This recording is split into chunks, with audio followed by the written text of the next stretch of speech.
parti pris, c'est le vôtre, Benjamin Davido, bonjour. Bonjour. On vous connaît bien parce que vous faites partie de ceux qui avaient été très présents au moment de la crise du Covid. Et si on vous revoit ce matin, c'est peut-être pour nous dire qu'on ne vous reverra plus. C'est-à-dire qu'en réalité, c'est toute la question. Est-ce que le Covid est derrière nous, comme le laissent entendre les nouvelles mesures prises par le gouvernement? Je précise qu'à partir de demain, il n'y aura plus d'isolement systématique, plus de tests chez les cas contacts. En gros, il n'y a plus de règles anti-Covid spécifiques.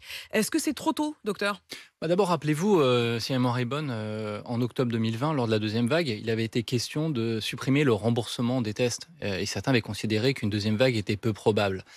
Ce qui est certain, il y a des nouveaux variants à nos frontières. Il suffit de pas aller très loin. En Angleterre, le variant Ortus, le fameux CH1.1.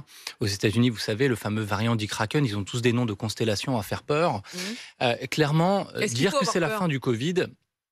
Alors, dire que c'est la fin du Covid, pour répondre à votre question, je pense qu'on va vivre avec ce virus comme on vit avec celui de la grippe. La vraie question est, est-ce que le virus va saisonnaliser ?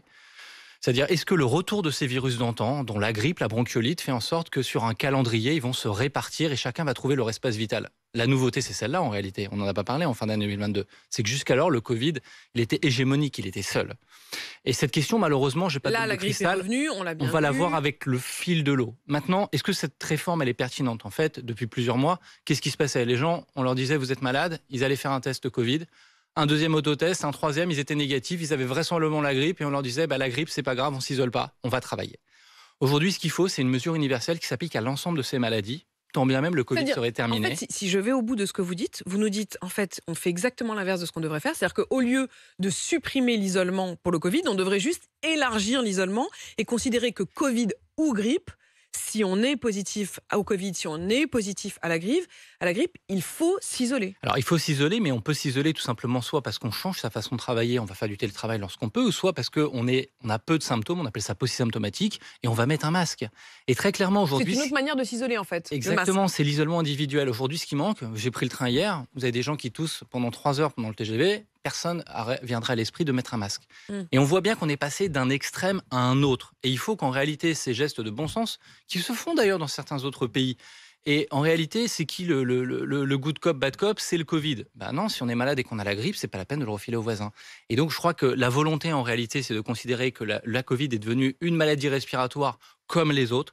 Je rappelle qu'Omicron, en 2022, a tout de même fait 40 000 morts. C'est 3 fois le poids de la grippe lorsqu'on vit avec le Covid comme on vit avec les autres virus.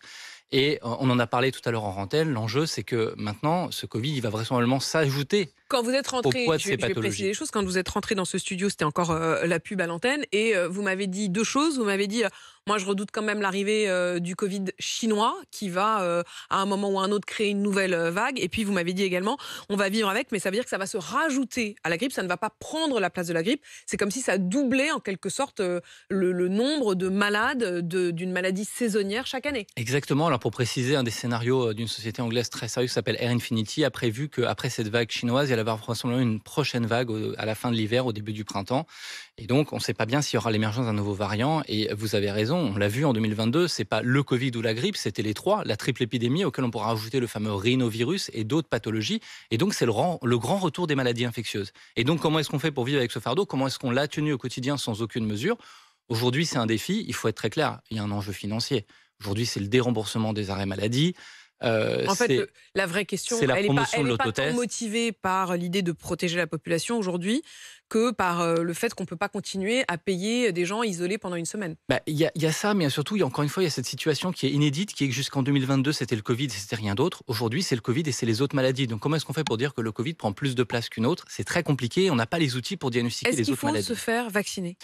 Écoutez, moi je le crois, je l'ai fait parce qu'on ne le dit pas assez, mais ces vaccins bivalents du Covid, ils protègent face aux nouveaux variants, y compris ceux qui sévissent en Chine et ailleurs. Et il y a des données extrêmement récentes de la mi-janvier dans des publications scientifiques très sérieuses comme le New England qui le démontrent. Ça veut dire qu'on réduit la probabilité de se contaminer. Tous ceux qui nous écoutent là peuvent aller se faire vacciner n'importe Je vais même quel aller âge. plus loin. Les données scientifiques montrent qu'entre 18 et 49 ans, le vaccin est 2 fois plus efficace que chez les plus de 65 ans. Ça veut dire que le paradoxe, plus on est jeune, moins on a d'indications sur le papier, plus ça fonctionne pour diminuer la contamination et donc diminuer les chaînes de transmission. Donc on peut là, en sortant de l'antenne, aller Absolument. dans une pharmacie, Absolument. chez le médecin. Je crois qu'il n'y a rien de choquant et je crois qu'en fin de compte, c'est le meilleur moment de se vacciner. Pourquoi? Parce qu'il y a moins de 5000 cas, ça va bien. Le principe de la vaccination, c'est en amont. Chaque année, avant la grippe, vous vaccinez en octobre, avant d'attendre la grippe de janvier. Une vague chinoise en mars. Vous avez tout compris.